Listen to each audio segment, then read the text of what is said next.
Hello, HU Crafty Club, and welcome to Charcoal Face Soap. Let's go ahead and review the supplies. We're going to be using molds, alcohol, our white soap base, charcoal powder, and Tamanu oil.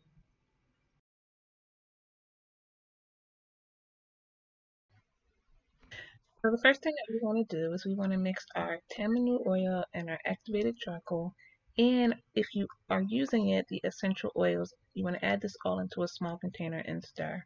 So we're using a teaspoon of the Tamanu oil, a third teaspoon of the activated charcoal, and then if you are going to use tea tree essential oil, add between 20 and 30 drops.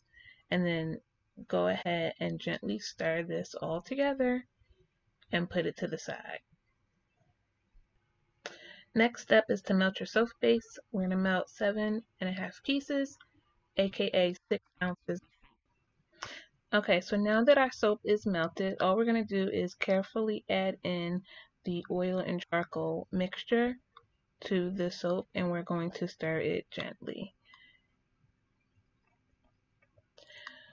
When you stir it, the soap should turn a gray. It should turn a gray color. So keep stirring until you have a gray. It's okay if it's a little streaky. You can keep stirring to try to get it as even as possible, but just make sure that you stir until it's gray.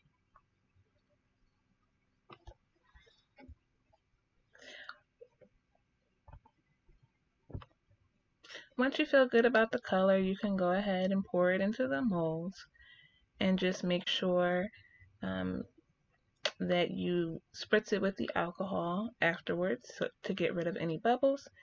And then if you want to, you can sit it in the refrigerator to let it get hard, or you can just let it set out overnight.